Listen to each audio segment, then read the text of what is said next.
Good afternoon, everybody, and welcome to Legacy Club's second panel discussion of the year. We are delighted to have with us two brilliant entrepreneurs from either show, from the Dragons Den and The Apprentice. We are having a few tech issues, and Harrison is in the audience, so we're going to try and bring him up as a speaker if we can. But bear with us if that doesn't happen. I'm sure we will be able to manage to go along as we can. Harrison, just to let you know, it's not working at the minute, but if you can get on another device, then we'll see you in a second. But otherwise, if you can try the raised hand icon on the right, I might be able to bring you on, but I can't make any promises. But the show must go on.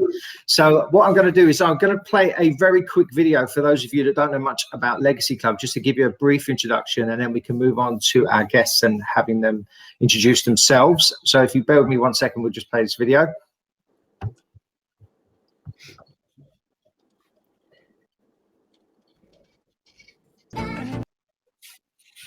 Thank you very much. That's a little bit more about Legacy Club, but you can head to legacyclub.co.uk and you find out a bit more about how we are supporting startups and scale-ups on their journey.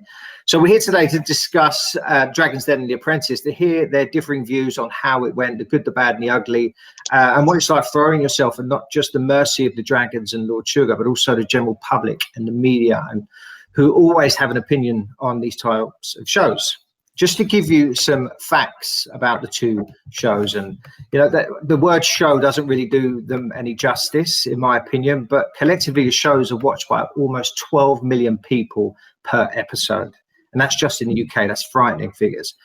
Collectively, investment tops 30 million between the two shows. Interestingly, £7 million of that Dragons Den money that was promised was never received, which we'll talk to Jonny about in a little while. The Dragons Den franchise is produced in over 40 countries. The Apprentice franchise is produced in over 30 countries. Lord Sugar, now I verified this with Sarah, Lord Sugar has a 100% strike rate with The Apprentice, meaning that none of those businesses, whilst he has been personally invested, have failed whilst he was business partner. Whilst Dragons Den has about 65% success rate with their investments, meaning that 65% of the businesses that they've invested in have been successful in some capacity. We're honoured to be joined by Joe Moruzzi, Jonny Plein, Sarah, and Harrison is somewhere, but he may join us in a little while, so apologies if he doesn't. Please, may I ask you guys to introduce yourself, starting with Joe, about a bit about you and your business. Sure thing. Hello, everyone. What's going on? I'm Joe, founder of Pleesecakes. I started Pleesecakes back in 2017.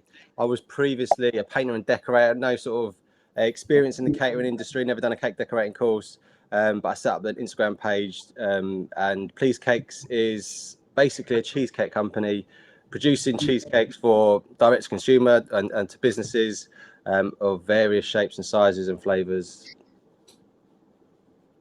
Over to you, Jonny. Hi, everyone. I'm Jonny. I'm co-founder of Pouch, the UK's leading money-saving browser extension. Pouch basically automatically sources all the best available voucher codes and presents them to you at the checkout page. So when you're shopping online, you never need to search for a voucher code again. It's been super useful for people during the pandemic with all the online shopping that's gone on, and now we have around 250,000 weekly active users. So yeah, that's me. Thank you very much, Jonny. So we're going to dive straight in with some questions for all of you. So if we start with Dragons Den, so Joe, how did you come to appear on Dragons Den? How does that experience start for you? So it was back in 2018. I was sort of actively looking for investment, but I wasn't that public with it. And one of the producers of the show, Ben, he got in contact, suggesting that I come on. So I thought it was a great opportunity to do so. So that was in June 2018 we filmed, and it aired in the September of that year. But you go through a process. They do a lot of due diligence on the company and making sure we're a legit company. So we were quite early on. It was about a year and a half into the business. What about you, Jonny? How did you come to appear on Dragons Den? So we launched Pouch in September 16, and we went on an accelerator program called Mass Challenge, and we won this program. And from that, we got some free PR. We ended up being in some startup press in Forbes. And in the February or March, we were approached by a producer of the show saying, do you want to come on? And we weren't sure if they were, kind of like with X Factor, you want good businesses and bad businesses to make good TV. We didn't know which category we fit in, as we'd only been around for 6 months. But we went through the application stage, they expedited it, made it really fast. And yeah, we recorded in May 17, and then had a very stressful 4 months prepping for all the traffic we knew were going to get to our website in August 17. Sarah, can you give us a quick snapshot of how you came to be a candidate on The Apprentice? Hi everyone. So as Chris mentioned, I for my sins was a candidate on the 2017 series of The Apprentice, and had a business up and running, and had got to the stage really where I was sort of packing sweets on my kitchen table and needed to make some decisions. My spare bedroom was full of sweets and my husband had enough, so we had to kind of push on and get some investment and push it out, or keep it as a homegrown business. So we chose to try and get some airtime on the show the business credentials, and the rest is history, I guess. Thank you. So just for anybody that's watching and listening, if you want to ask any questions, we are going to do a Q&A at the end of this discussion. You'll see on the right hand side there's a raised hand icon and a questions icon. Please do raise a hand or put your questions in that icon, and we can field them to our guests at the end. If you do raise a hand, you will be brought on screen. And at the very bottom, underneath our lovely faces, you will see some emoticons and emojis. Please use away, claps, laughs, whatever it is you feel is appropriate for what's being said, and put any comments that you want to make in the chat as well. So if we talk about Dragons Den first, guys, and your personal experiences, Joe, can you tell us briefly what happened during your experience on the show? Yeah, I mean, it's for me, it was one of the scariest things I've done. It's a weird process, you're in the studio and you do your lift walk, so it's all set up. It's not all obviously continuous, and you do your lift walk. They do that, and then on the final lift walk, for me anyway, the lift doors open, and you walk out, and you've got a mark on the floor. And all the dragons are sat there. No one says anything. No one says like take or the action or anything like that. And you just start pitching. It's a weird experience. And once you get over the first 5 minutes of your pitch, you kind of settle into it. And I was actually in the den for almost 2 hours. So it was a long time. We set our build your own bar up in there, had all my cakes on there. The book was there. So there was lots to talk about. It obviously gets cut down to like 10 minutes or so when it's aired. But that whole time, I was stood on that one spot, and you get grilled, and there's question after question after question, and you know what? It was just a great experience when you get into it, and obviously the end result we'll talk about later. But the actual process during it was interesting, because they ask questions where they're trying to infiltrate your company. So it's a hard situation. Do you know what I mean? It's a scary situation. I was a young company. I'm trying to talk about a food and beverage company, and I was a painter and decorator sort of. So it was a weird experience, a really, really scary experience. But like it turned out well for us. It was good PR. But yeah, really, really good experience. Jonny, how was it for you when you like Joe says, when those lift doors open? So we had practiced our 3-minute pitch to death. Like we knew if we got that, we'd feel comfortable. And in the morning, they do kind of like a dress rehearsal. So you've got to set up your stand how you want it, and they make you run through your pitch. And my business partner I went on with, he forgot his opening line in the dress rehearsal. And so he was just terrified of doing that when we got into the room. But the lift doors open, he got out his first line absolutely fine. And from there, it was like, it was actually really enjoyable. Like we knew our business inside and out. There was no question that we hadn't been asked by friends or other entrepreneurs or people who got to quiz us. So once the first 3 minutes was over, like it was just really fun. Like just kind of try to take it all in and enjoy it. And there's questions they're asking when they're trying to trip you up, and they're trying to have a little banter between each other for the cameras. It's pretty funny. we'll talk about the not so subtle differences between a 3-minute pitch and a 12-week stint between the two in a second. But Harrison, welcome finally, and just in time for a nice question for the apprentice guys, if you're happy to dive straight in. So, yeah, cool. Sarah and Harrison, your experience would have been very different, given that you had roughly 12 weeks away from your family, possibly longer. I'm only going by what we see. And living with complete strangers, but trying to navigate all those personalities and maintain a professional business-like approach to all the tasks, which we've all seen. And some of them are, I'm sure that there's a lot of tongue-in-cheek stuff there. How difficult was that experience to deal with? And was there anything that could have prepared you for that? You haven't had to say it. You go first. Yeah. It was a little bit shorter for me than for Sarah, obviously, because she got me. I went out on week 10, and then, well, we were on the same team actually. So I went out, and Sarah went on to win. So I think I was there for 9 weeks, and maybe you were there for 11. So yeah, it's a long process, and the tasks are they're pretty full on. I watched it for years and years before I went on there. So actually being in there and being involved in the task it's a very different to what you see on TV. There's like a lot of rules in place that don't allow you to maybe do the most obvious things. That's probably why we look like a bit of a donut most of the time. It's because we're not allowed to do the most obvious thing. But no, it was I loved it. How about you, Sarah? Anything prepare you for what what happened? I don't think, honestly, anything can prepare you for the whole process, really. I kind of thought, I'd done a few things, had kids, and I thought I can cope with this, I can deal with it. And then you sort of find yourself standing outside the boardroom scene with the suitcase, and you sort of do have that moment where you think, what have I done? And it's really done strategically so that you don't see any of the other candidates. You're all in kind of like these locker rooms waiting. The first time you all see each other is in that boardroom, so that you get natural reactions. And I remember, I think I was first in, so I had the longest stint of sitting there watching everyone else come through. And I did just think to myself, what have I done? But thankfully, and I'm sure we'll talk more about this later, if you meet good people and you have a few people that you can get on with and identify with, it makes the process totally bearable. And I guess the behind the scenes bit is a bit like the Big Brother experience, and then the camera bit is like the bit that you guys see. Yeah. So going back to the Dragons Den, Joe and Jonny, so following your appearance on the show, because you hear that there's almost overnight success, was there an overnight demand for your businesses? Joe first. There was, but we weren't prepared. So we didn't have our website. You couldn't order through our website. So we were doing manual orders. So like you had to email in to order a cake. So we definitely weren't prepared for the influx of orders. But there was because we grew on social media. I started the company on social media, so we had a huge sort of increase in following, which exposed us a lot more and gave us a lot more reach on social media. So that was a massive positive. But we weren't prepared for the orders.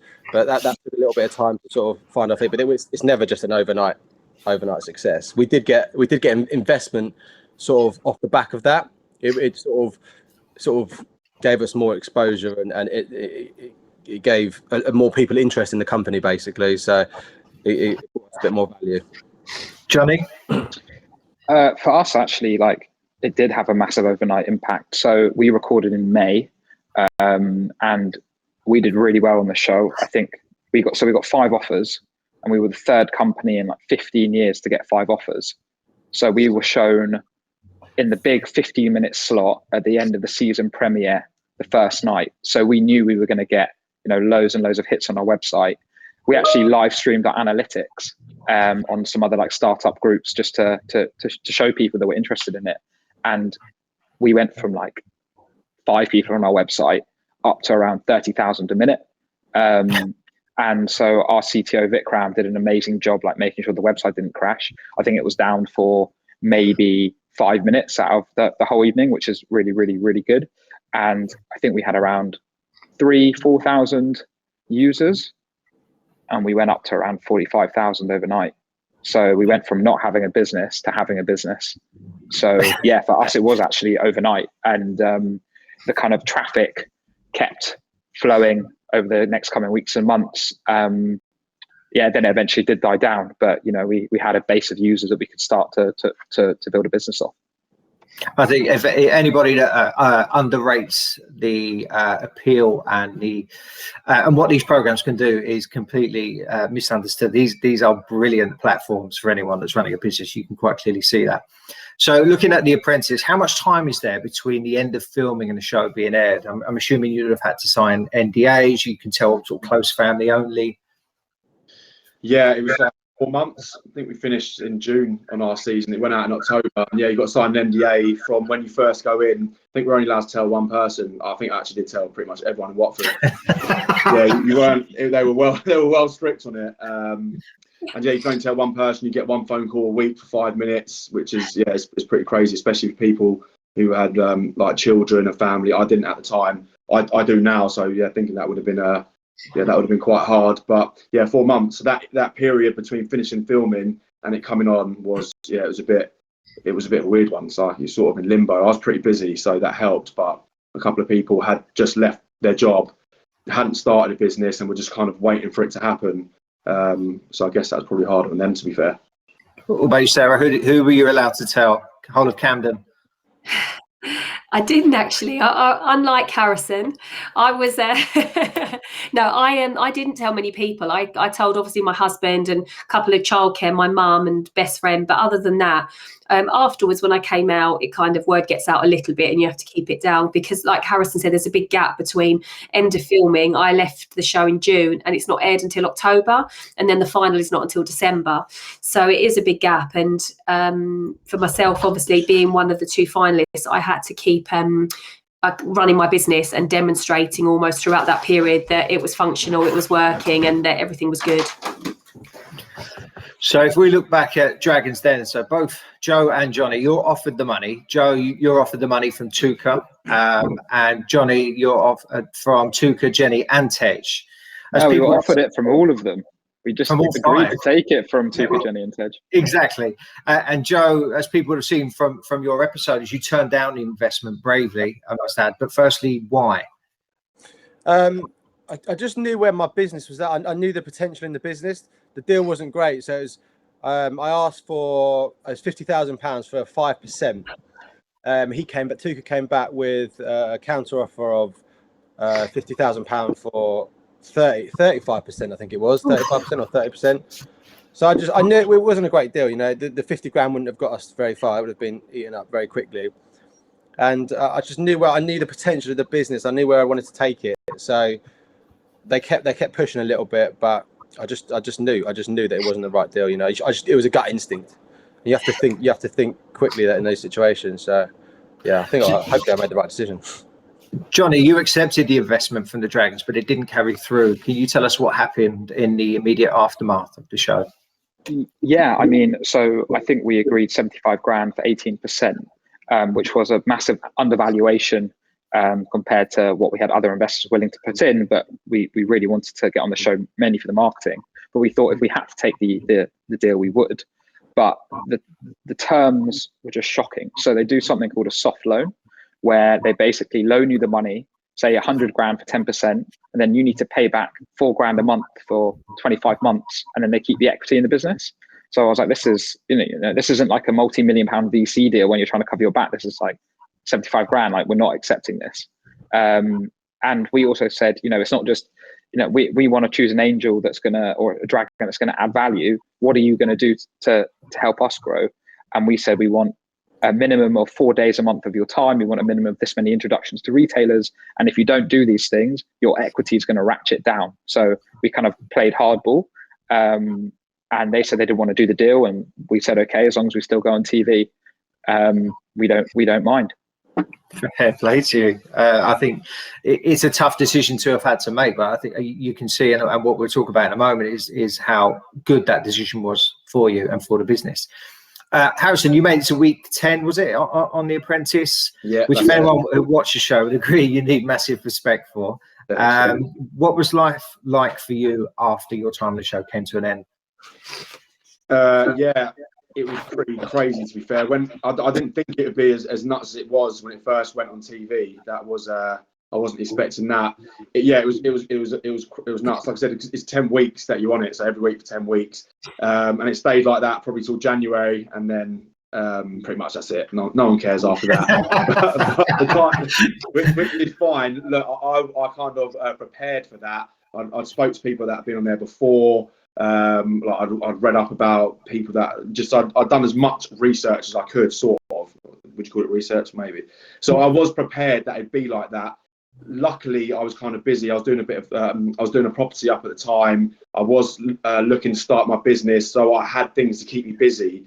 It would have been a lot harder, to be fair, if I didn't have that going on, because I think some people kind of go on the show and they expect something to come from it more than actually comes from it. So you go through this amazing experience of being being filmed every day for like 10 weeks and being around Karen Brady, Claude, Lord Sugar, and then you go on TV and it's in front of 6-7 million, I think it went to, and then suddenly that's it.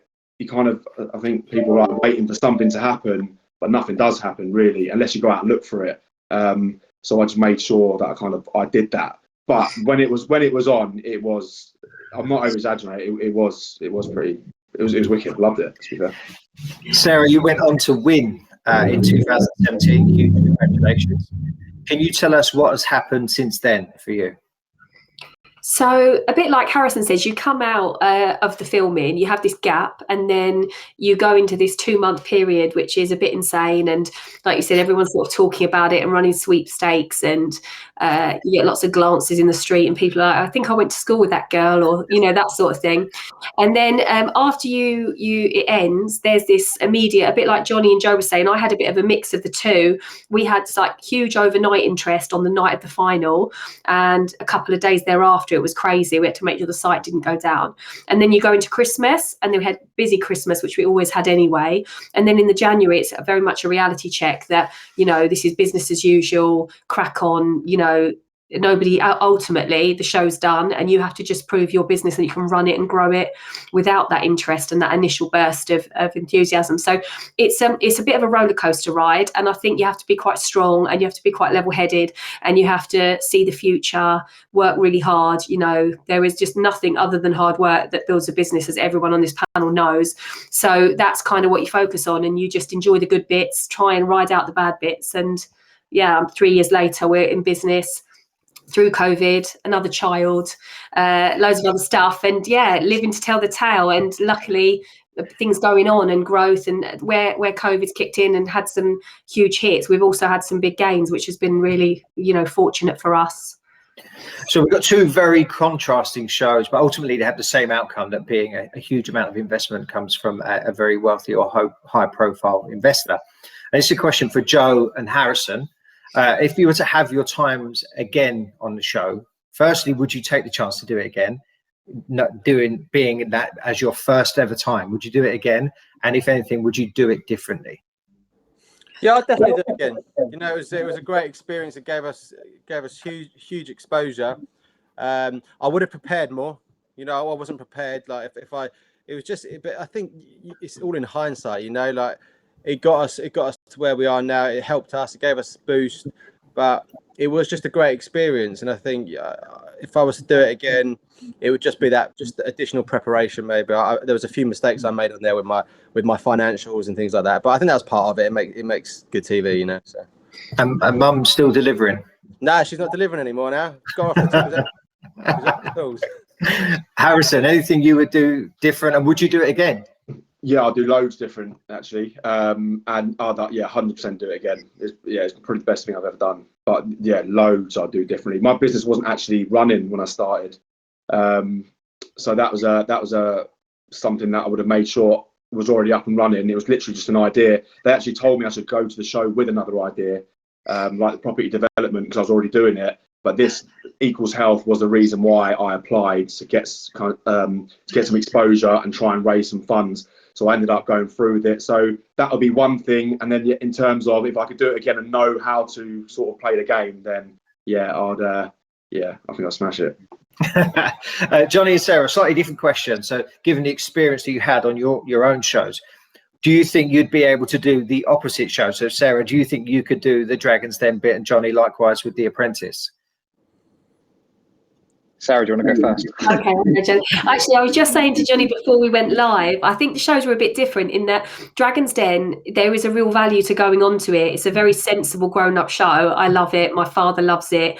Anyone I know kind of loves watching it. And I feel like as long as you go on there and do yourself and your business justice, even if you do, like Joe said, make a few errors with financials, you're only human. They know you. That's why you're on there. If you were the finished article, you wouldn't be going for investment. You'd already have done it.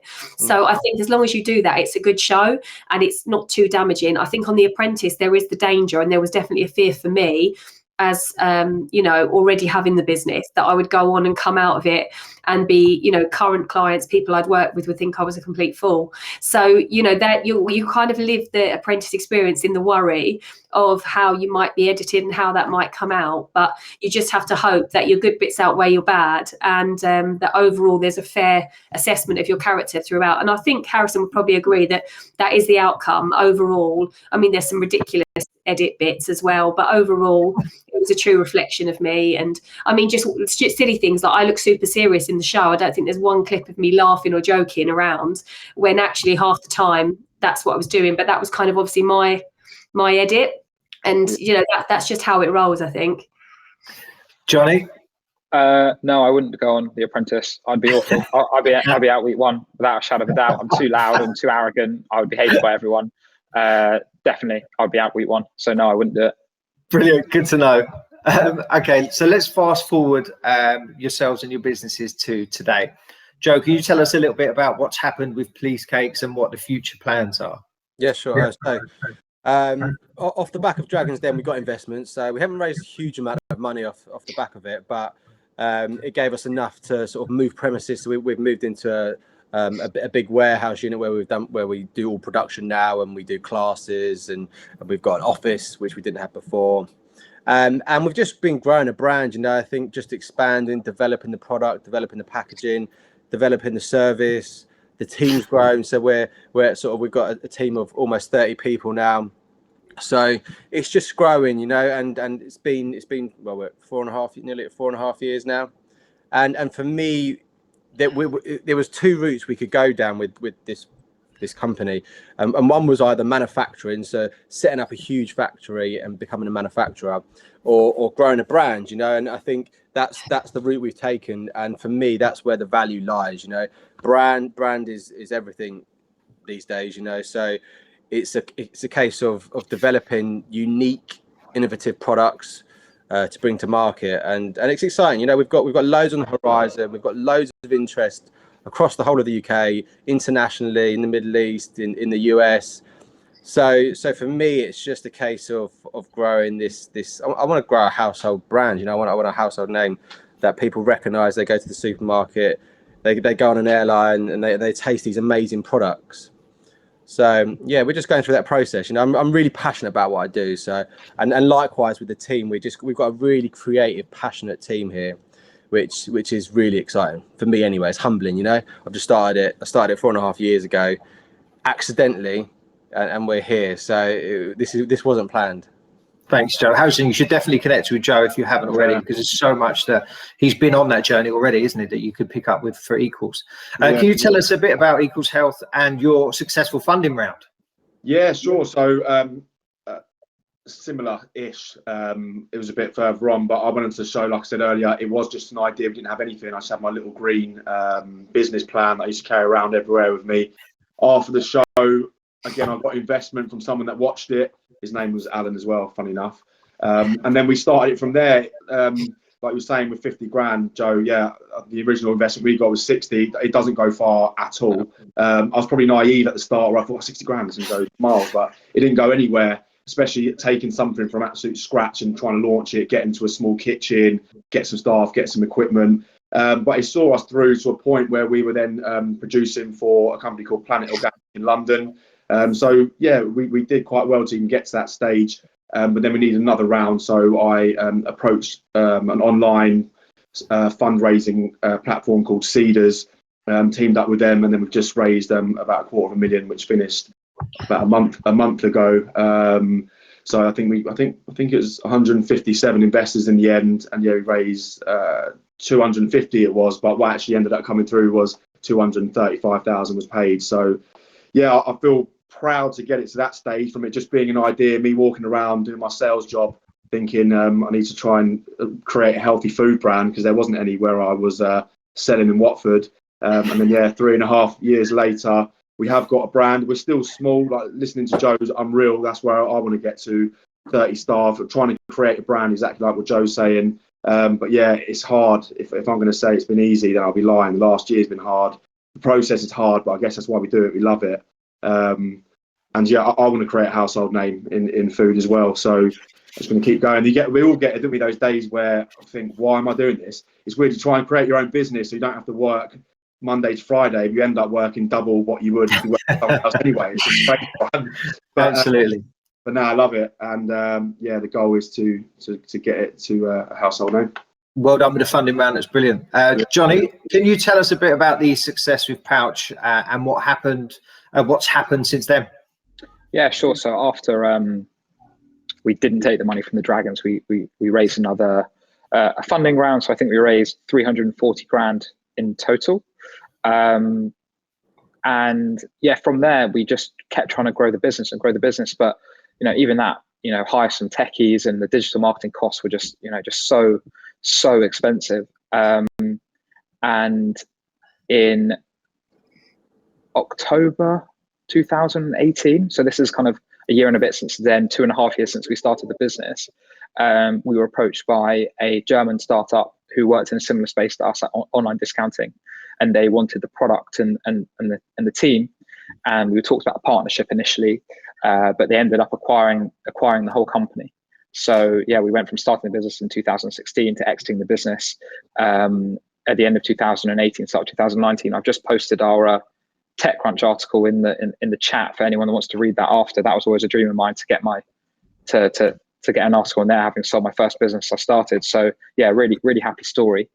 Now I'm currently at the company, Global Savings Group, and it's been a really, really happy story. So we've grown, saying to the guys before, about 700% since we sold it in 2 and a bit years. I've actually been working at Global Savings Group longer than I was full-time on Pouch now. I started it when I was still doing my other job at Ernst & Young. So really crazy. And yeah, love it there. They give us full autonomy, great business, run by really smart people. And I'm still working with one of the co-founders out of the 3 of us. So happy ending, really. Couldn't have asked for anything more. Given that you're working for the acquiring business, does it have to stay undisclosed?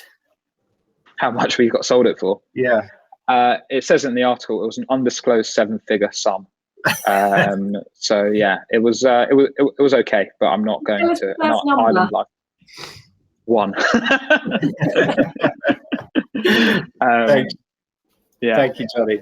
So Sarah, you're still business partners with Lord Sugar and still have board meetings, as you said to me the other day when you're on your way to one.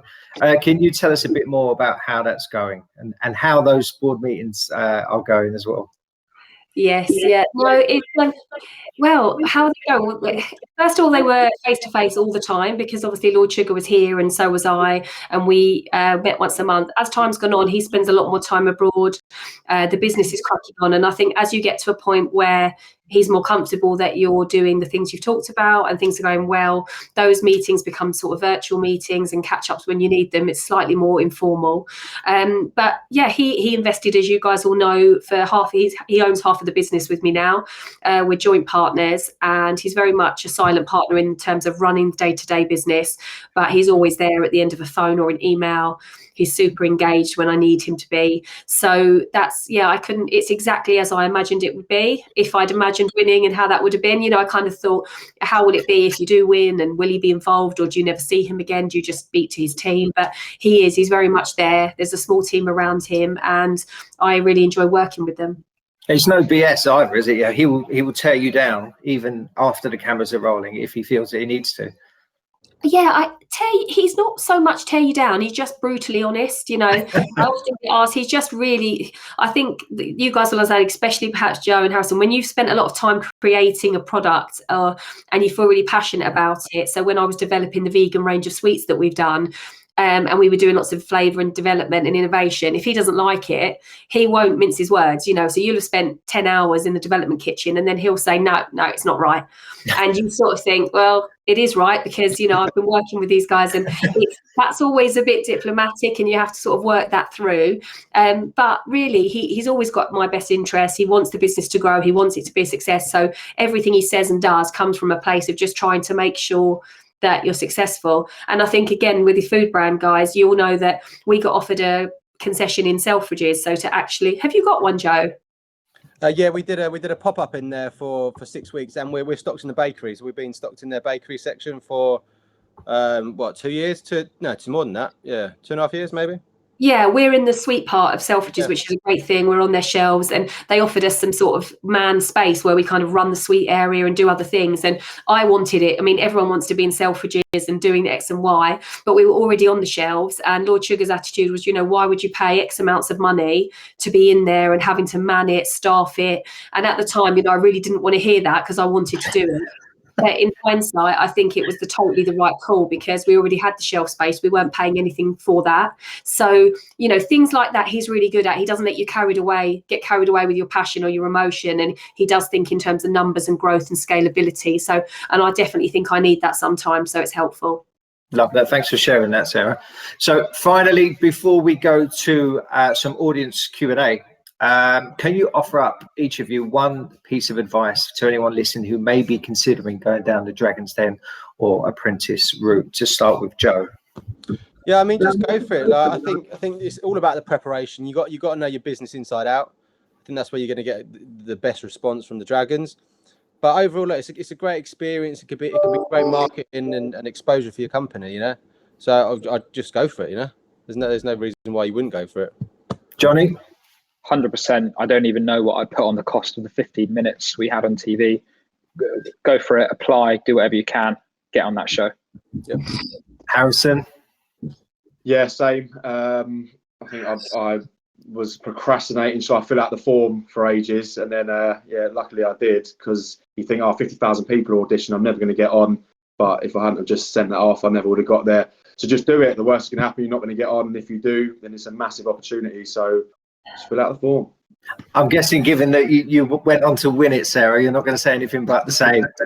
No, I definitely say do it. The only thing I would say, caveat it with, is don't be under any illusions about having to roll your sleeves up and graft, because I think so many people make the mistake of thinking if you win it, if you come, like Harrison did, the final 5, whether you say no and do your own thing, if you want it to be a success, you literally have to graft in this day and age, and you've got to wake up early, go to bed thinking about it, sleep, dream about it. That's just how it's got to be. So just think really carefully about your life choices, whether you want that, whether you're up for that, and don't be ashamed, you know, if it's not for you. Everyone's different. But yeah, like everyone said, go for it. If that's your thing, it's worth every second. Thank you to everybody on behalf of Legacy Club for participating in my questions. So we do have quite a few questions from the audience, as I thought we would. If you've got time for those, I'll fire them out. And if they're not for anyone in particular, please jump in, anyone who would like to answer those questions. So we have one here from Maddie, founder of My VIP Card. What questions would you be asking to determine serious investors over time wasters? Let's see how much money you got in your bank account. Yeah. proof of funds. Well, do you think there are a lot of time wasters then in that particular field? Yeah.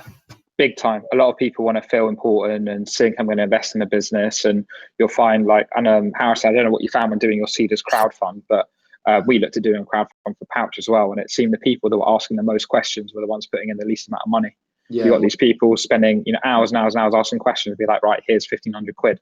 Whereas the people that get it will be like, right, 10K, 20K, whatever it may be. So some people just like to feel important and like to feel like they're doing things. So here's a question specifically for the Dragons Den, but it's open to everyone, but it references Dragons Den. It says, as we all pay for the BBC and it's a non-commercial channel that is not allowed to advertise, do you think it's fair that Dragons can leverage the marketing value of the show for financial gain? Good question. Yeah.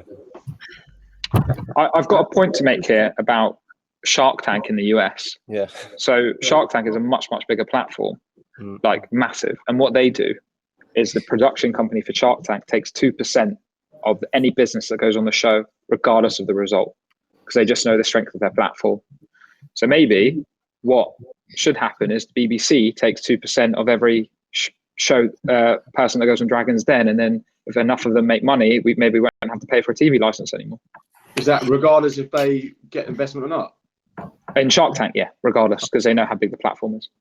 So that production company is doing very, very well. Yeah. Great stuff. So in terms of the core question, I just wanted to make that point. Someone else can answer it. I've spoken enough. I think you've given enough as a response on that. But if anybody else does want to jump in, do we think it's fair that the Dragons are able to leverage marketing, even though you can't advertise? I think so. But it is like, yeah, I bet you're going to get a lot of people moaning about it. Oh, they're making loads of money, but what do you want to? Yeah, I think it's fine. Yeah, personally. They give up 6 weeks. It's intense. They're doing like 14, 15-hour days, 6 weeks of filming. They don't get paid to do it. BBC doesn't give them any money to go on the show, so I think there is a bit of a give and take. I think the year that we went on, they were meant to have Steve Parish, the chairman of Crystal Palace, be one of the Dragons. They replaced him with Tej because he said he just couldn't commit to the 6 weeks. So I think they are giving up a lot of their time. They are still running these businesses. So yeah, I think it's a fair exchange. Steve Parish, what a save that was, getting Tej instead. I also think the other thing is the reason we go on the show to win their investment is because they are well known and they have a high profile. So it's a bit chicken and egg. You kind of want them to do that marketing, be those people, so that if you are lucky enough to get the investment, you want them to be seen and heard and people to know who they are so that you can leverage that influence as well. Is it true that all apprentice candidates got $2,000 each and that was it? I can't remember now. You get kind of an allowance for, it's a couple of thousand. What did you do in the days that you weren't filming? That's what, because is it really 11 weeks? Because every task is a few days, and then you have to have a day off. So your day off, we could just spend together, and we could just do silly stuff, couldn't we? Pop to Zara or Westfield. You can't do much, but yeah, it's only like a day in between tasks. But yeah, he's tasked 2 or 3 days in the boardroom's a whole day. It just sounds like lockdown, Harrison. That's what it sounds like. It was, to be fair. You can't leave the house. You'll have like a security guard in the front of the house. Do you remember? Yeah, and you have a chaperone as well. So everywhere you go, you can't go off to Westfield on your own. Obviously, each person you have a chaperone, you go with them. And even it's silly, but say you were in Westfield and you wanted to go to the toilet, the chaperone comes with you to the toilet and waits outside the door because you could essentially go into phone someone and ask them about a task that you're working on and get some. But you can't have competitive advantage. I think the BBC are pretty hot on all of that. So that is tough. You can't imagine it really until you're in it. It's all a bit of a blur, but great experience. Interesting question from Patrick, who's the founder of Stampede. Does anybody feel that they need to escape the gravity the shows have had on them? No, I don't think so. I think they can have a really positive effect. I think like you're running a business. Like these opportunities sort of come and go, and I think you just have to embrace these opportunities. But for me anyway, from my personal experience, it was all positive. It was all positive feedback after the show. So I think it's just a case of embracing it for me anyway. I think the gravity of the show sometimes and the pressure of wanting to succeed can be overwhelming for everybody. You have days where that kind of can beat you up a bit because you don't really give yourself a mental day off. And there is a pressure, obviously, for me, being business partners with Little Sugar, you're always looking to grow. It's not about, I've got a nice little business here, let me just ride that out. It's always about what I'm not doing and where I need to grow and where we're not efficient. And there always feels like there's this cycle of sort of reinvesting in the brand and growing again. So you sometimes wonder if that ever ends. But that's the pressure I put on myself more than because of the show. There's a question from Fiona, who's a lecturer in business, that says, these shows are great platforms, but it's clearly what you did that counts. Our question is from business students here is, what keeps you going when things fail or do not go as expected? And feel free, we'll take 2 answers, but feel free to jump in. I mean, that's business, isn't it? Like failure, you need to expect failure. That's where you learn. That's where you progress. I think as entrepreneurs, that is part and parcel of the whole what you do. there's never just it's never plain sailing. So I think you need to understand that failure is going to happen on a daily basis, you know. And I think it's how you react to those failures that help you progress and build a bit. You know? Yeah, and I think being aware of that, and like someone like Joe or someone who's done it, telling you that you're going to fail. Yeah. No, you are going to fail if you're starting up a new business, and you know that if you just keep on going, the chances are you're going to push through it. Yeah, just knowing that and speaking to people that have been there and done that. Because it is hard, but it's the initial. I think what's going to give you the most chance of succeeding is like the initial desire or like the fire you have for the brand or the business that you're starting. If you're going to start it and you don't really believe in it, or you're not really that up for it, the chances are when you come over failure number 7 in week 1, you're probably going to give up. But if you really believe in it, and this isn't just a soundbite, if you really do believe in it and you can see the end goal, not that there is an end goal, I don't think there's an end. If you can see where it can get to, then you're just going to push through. And there's been loads of failures, but I'm sure that consistent persistence is what will kind of get you there. So, you've got to enjoy the journey as well. You've got to enjoy the process. That's if you're just looking to get from here to the end goal, it's not about that. You need to enjoy that process in between. And you know what? I didn't really. It's only been over the last year and a half that I've made myself do that more. At the start, you get get so caught up and stressed and worried and like that you forget to enjoy the process. Otherwise, what is the point? There is literally no point in living and not enjoying what you're doing. So yeah, I completely agree with that. So a question from Andrew, it's based around sustainability, given that it's a big topic and it's more than just a buzzword nowadays. It's, have you personally adapted or changed your business ideas to be more sustainable, whether it be socially or environmentally? And was this an influence from the show? Well, yeah, for me, it's something that I've learned sort of entering into the sector. You know, I've been doing sort of a lot of research into things like palm oil, which is a big thing. You know, it's how devastating this product is, and I've just been sort of just trying to educate myself in this area. And so we're obviously trying to move away from any products that contain palm oil or palm oil that's not sustainably sourced and produced. So yeah, including packaging as well, using packaging that's fully recyclable. So it's a big area, you know. It's a hard area, and it's so important, you know, and especially for a startup company because things can be more expensive. Products without palm oil can be more expensive. Packaging that's fully recyclable can be harder to get hold of, but absolutely it's a big subject, and I think it's just a case of talking about it more, exposing these things more, and networking and bouncing ideas off other small companies. You know, I think it's a really important subject. There's a question from Tom, who's the CEO of App Sapiens, Legacy Club member. So quick question to Jonny and Sarah, I'll put this to in particular, is what's been the most valuable outcome of taking part in the show? Apart from the obvious for you, Sarah, of winning it, what has been the most valuable outcome? Sold a business, didn't I? Didn't I? That was it. No, honestly, like we would have had no chance without the show. It gave us our boost. We would have never got the kind of kickstart we needed. So yeah, honestly, changed my life for 15 minutes of TV, and I genuinely believe that. Wouldn't be anywhere without it. Sarah? I think the doors it opens, people, you have that little email that says, you know, starts off BBC Apprentice winner, or, you know, somebody that they know the show, they know Lord Sugar, they've seen the brand. Just that is invaluable, that head start that it gives you. You have to use the head start. You have to knock on every door in the same way that if you didn't have it, you'd have to. But I do feel like that's really helped people sit up and take a bit of notice and maybe come back to an email a bit quicker or look at the opportunity for a bit longer.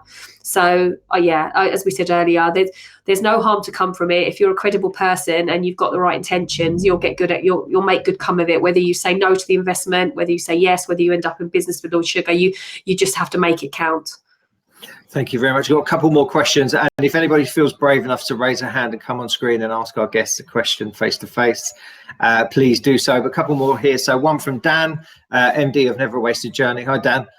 Really enjoying this. Could I ask if you have any hints or tips to grow your social media audience from past experiences? I'll throw this to Joe because I think from a social media point of view. You've not spent a penny on PR.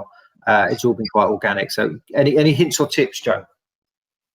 Yeah, I think social media is so powerful. You know, there's various platforms, obviously. I think for me, it's about bringing value to your audience. You know, you can't just sell on social media. You can't just sell a product. It's really hard because people don't like being sold to.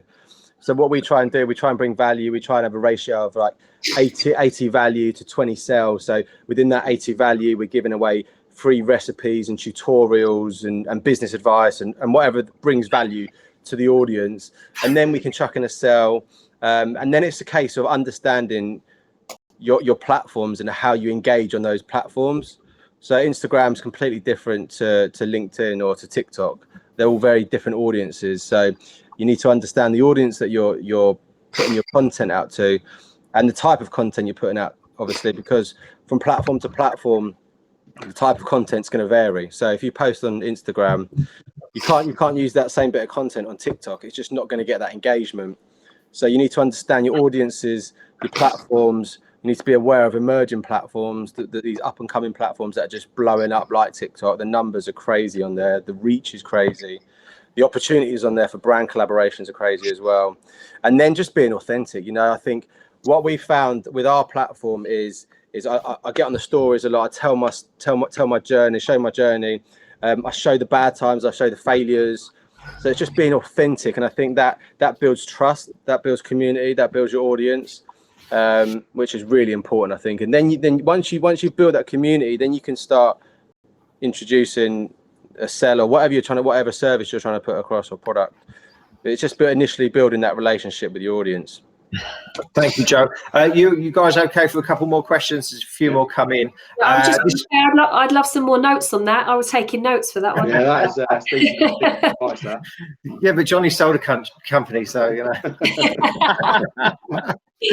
So there's a question here for Sarah and Harrison. Did you find that The Apprentice, especially during the interview final 5 stage, where you questioned on sustainability? Just for a contrast based on what Joe said, and that's from Andrew.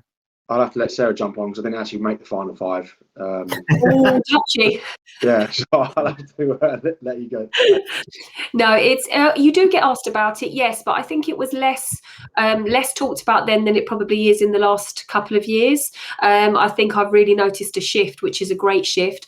We actually have a sustainability intern at the moment, so that's one way in which we've tried to really embrace how we do sustainability, really, and how we think about it, how we look at it, and don't just, it's so easy to talk about these things and sort of post about stuff, but really we just want to make change and do things. So her remit is to kind of look at everything, as Joe mentioned, from the ingredients that we use, the packaging that we source, how we do things within the small unit we've got, from basics to, you know, recycling on a daily basis, that sort of stuff, and then some bigger changes. So just reducing, reconfigurating the way we pack our jars so that we're not using as much cardboard and plastic, things like that. So there's some quick wins for us on it, and then there's some longer term. So we've got a bit of a plan with some short term stuff and then longer term goals.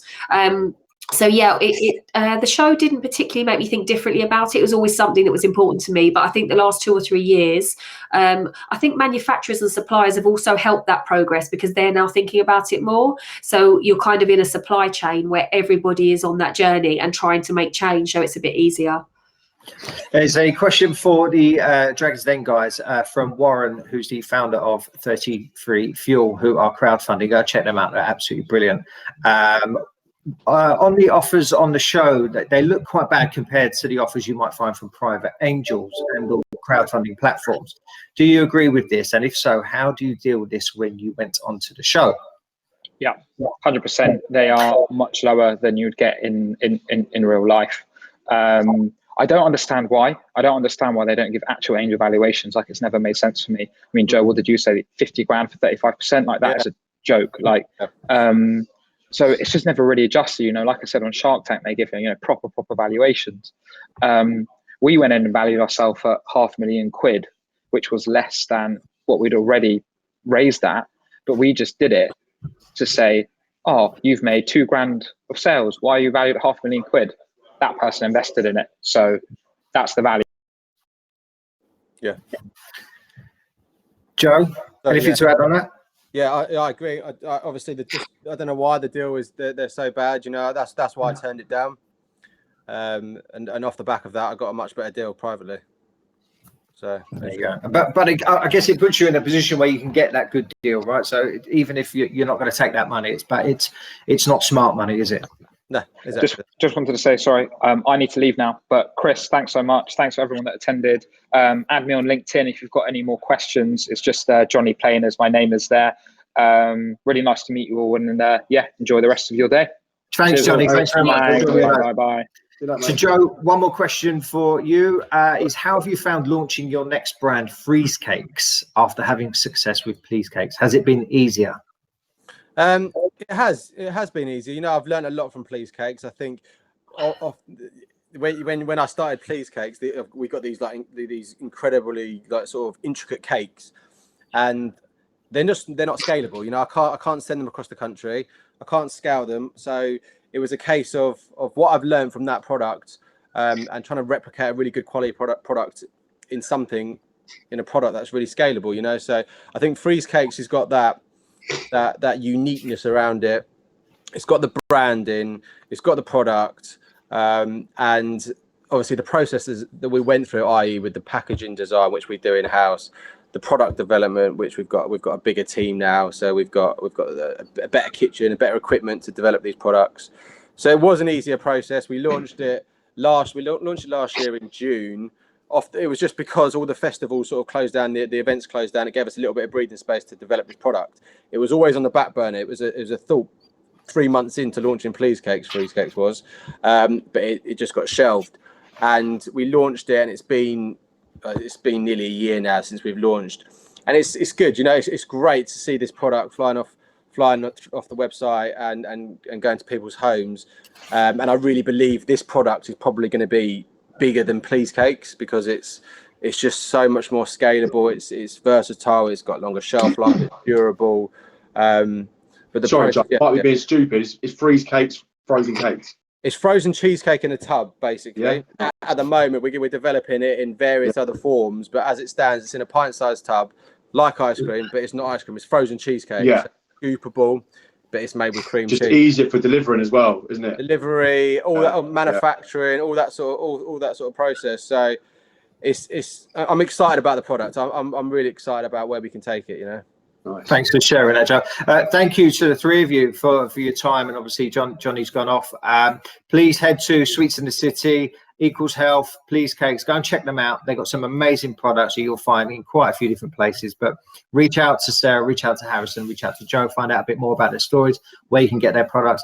They're really brilliant entrepreneurs, but they're humans, they're people, and they really want to support any entrepreneurs on the journey because they've gone through it and they are still going through it and scaling up their businesses.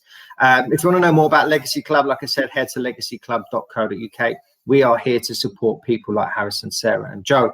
Come and speak to us. Hit us up on LinkedIn, Instagram, and one of them other platforms that that I don't know about. And yeah, we'll see what we can do. But thank you again to everybody for joining us. Thank you to our guests. And we look forward to seeing you in May for some more blockbusting events. Thank you, everybody. Cheers, Chris. Cheers, Joe. Yeah. Cheers, Chris. Bye. Good to see you all. Thanks, guys.